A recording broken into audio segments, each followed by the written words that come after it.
onde é que a prefeitura vai obter de 3 a 5 milhões de reais? Por que não vende os carros de chapa branca, né? Que tem um monte de gente andando de carro. Vende os carros de chapa branca e tal, bota os funcionários para trabalhar em outro lugar, não é isso? Né? E aí você vai ter grana, então, para poder fazer aterro sanitário. Mas, como você viu, o sistema carcerário é aquela confusão, o sistema ambiental é aquela confusão e vai por aí afora, certo? Bom, tem um outro assunto importante que eu queria comentar com você, é o excesso de dificuldades no processo de adoção aqui no país. A pergunta é o seguinte, isso favorece ou não a ilegalidade? Conosco, gentilmente, o advogado Dr. Carlos Berlini, que é presidente da Comissão de Direito e Adoção da OAB de São Paulo. Dr. Berlini, boa noite, obrigado pela gentileza, Berlini. Prazer em conhecê-lo pessoalmente. Berlini, falando a respeito do caso de adoção, né? É muita papelada, pouca papelada, é necessária a papelada? Qual é a avaliação que você faz? As pessoas falam de burocracia, né? Existe uma burocracia boa e a burocracia ruim. A burocracia ruim é aquela que procrastina o processo, é aquela que enrola, é aquela que emperra, né? É aquela que depende muitas vezes do próprio funcionário que está do outro lado do balcão, depende da vontade política também de uma série no bojo realmente de uma legislação, né? E existe uma burocracia que é necessária. Então, quando às vezes a pessoa fica dizendo, olha, eu estou querendo adotar já faz 7, 8, 9, 10 anos, né? A minha pergunta é, você já está no processo de adoção ou você está em um processo de preparação à adoção que se chama destituição do poder familiar?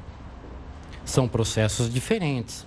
O processo de destituição do poder familiar dos pais biológicos, este sim é demorado e, por vezes, ele precisa ser demorado.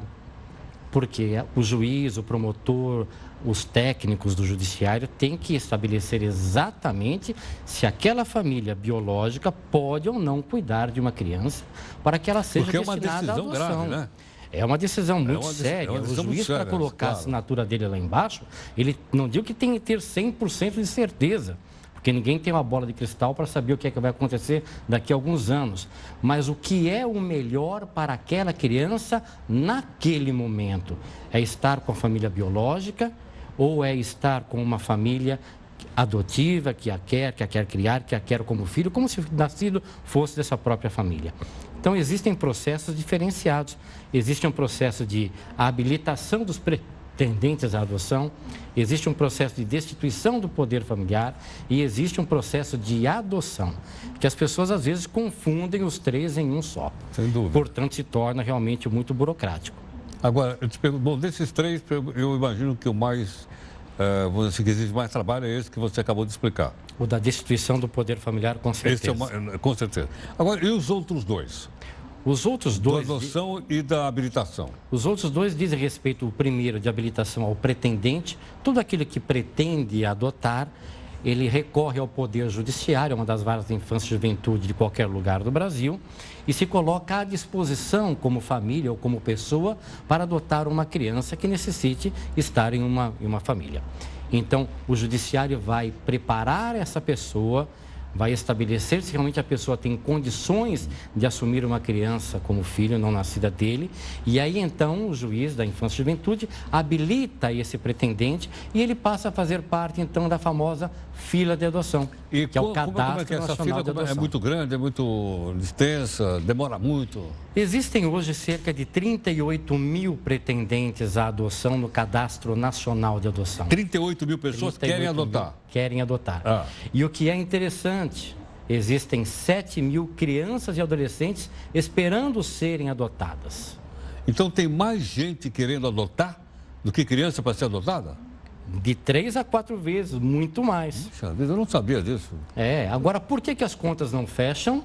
Por quê? As contas não fecham por 2 motivos básicos. Um, obviamente, depende do pretendente à adoção, mas nele não é o único culpado, vamos dizer assim. Não é? Porque os grupos de apoio à adoção também espalhados por todo o Brasil têm feito um trabalho excepcional, que é aquele que a gente chama de alargar os horizontes da adoção. Sim. Geralmente o que o casal quer é uma criança recém-nascida, pequena, sexo feminino, que não tem problemas físicos ou mentais. É o perfil da chamada adoção aqui no Brasil, com a criança de até 3 ou 4 anos. Mas isso, devido aos grupos de apoio à adoção, está modificando bastante. Tá. Estão sendo alargados. O outro motivo é a falta de infraestrutura do próprio poder estatal, do poder judiciário. Do poder judiciário. Só no estado de São Paulo, nós temos um déficit de mais de 600 juízes. E nós temos aí cerca de 20, não chega a 25, as varas especializadas de infância e juventude. De maneira que o juiz do interior de primeira instância, ele cuida de tudo. Ele cuida do eleitoral, do tributário, do civil, do penal, inclusive também de infância e juventude. Então, o que a gente precisa é estruturar o Estado, estruturar o Poder Judiciário, fazer com que as varas se tornem realmente, não é, alguém que presta um serviço a essa população, que aqui no Brasil são quase 46 mil crianças que vivem em instituições de acolhimento. 46 mil. Essas 46 mil são passíveis também de adoção ou não? Não, nem todas elas, não. Só os 7 mil já são declaradas adotáveis. Tá, entendi. O restante está para ser... 7 mil, você disse? Para ser adotado ou então para voltar para a família de origem, que é o que a gente busca, voltar sempre à família de origem para o primeiro. 7 mil com 38 mil pessoas com disposição de adoção. Exatamente. Agora, o terceiro caso, que é o caso simplesmente da adoção. O caso da adoção, uma vez que já existe a destituição do poder familiar, uma vez que, obviamente, o pretendente já está habilitado, ele então recebe a criança em guarda, essa guarda é estabelecida em alguns meses ou no máximo 1 ano, 2 anos, onde o casal ou a família é estudado pelo Poder Judiciário para ver se realmente foi formado o vínculo afetivo entre a criança ou as crianças e a família. É um procedimento bastante simples, é um procedimento que não é burocrático, é somente o acompanhamento do vínculo, da formação do vínculo familiar. Com o novo projeto de lei que está em tramitação, não em tramitação, mas que está em estudo ainda, isso quer se estabelecer alguns prazos, não é? Então, o prazo do estágio de convivência se pensa em torno de 90 dias. O período inteiro do processo de adoção, 120 dias, prorrogáveis por mais 120 dias, que é para ver se pelo menos a gente abrevia um pouco os tempos e faz com que a Constituição Federal aconteça. Então. Porque na Constituição Federal, a prioridade absoluta é a criança e a convivência familiar, o artigo 227 da Constituição Federal.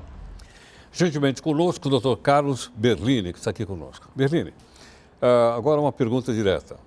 Existe a chamada também adoção não oficial? Se uma adoção é não oficial, ela não é adoção. É qualquer outra coisa menos adoção. A adoção é um instituto jurídico legal que serve para quê? Para dar uma família a uma criança e não o contrário. Quem precisa de família é a criança. Então, o direito é da criança e não do adulto. Quem é o sujeito de direito nessa relação? O sujeito de direito, você como advogado, Heródoto, né, vai saber que o sujeito de direito é a criança e não é o adulto. Então, pode ser tudo menos adoção. O que existe a chamada adoção à brasileira, mas pode ser adoção à chinesa, à americana, à francesa, porque isso existe em qualquer parte do mundo. A adoção à brasileira é crime. O que é a adoção chamada brasileira? Qual é o crime? Não, primeiro me explica o que é. É o artigo 242 do Código Penal, que é registrar como seu filho de uma outra pessoa. Não é? Eu vou lá no cartório e registro como meu filho de alguém, né? Então, isso é um crime. Mas isso acontece no Brasil como acontece em qualquer outro lugar. Então, não pode ser chamado de adoção à brasileira. Entendo. Tá? E existe, por exemplo, a adoção direta. A adoção direta é quando uma mãe entrega diretamente o filho a uma pessoa. E a pessoa vai e registra no cartório como seu filho. Não, esse é o crime. Esse é o crime, perdão. Esse é o crime. A adoção direta, então, é aquela onde essa pessoa que recebe a criança vai até a vara da infância e da juventude e pede a adoção dessa criança. Existe a entrega voluntária, que a entrega voluntária também é um ato de amor, até mesmo da própria mãe, que ao invés de deixar numa lata de lixo na rua, não é? Claro. Ela entrega o seu filho a uma autoridade policial, uma autoridade judiciária e demonstra aí um ato de amor também a esse filho. Berlini, obrigado pela aula. O prazer foi todo meu. Até logo. Muito obrigado, então. Muito obrigado. Bom, aí está então com a participação do Dr. Berlini, né? Para a gente saber com detalhes. Como ele disse agora, a adoção realmente é um ato de amor, né? E tem os princípios jurídicos a serem seguidos e a gente deve segui-los, obviamente, para que não haja problema no futuro. Né? Espero que com a participação do Berlim tenha ficado bastante claro se porventura você pretende ou não adotar uma criança no nosso país. Nos 20 segundos, mais ou menos, a gente volta.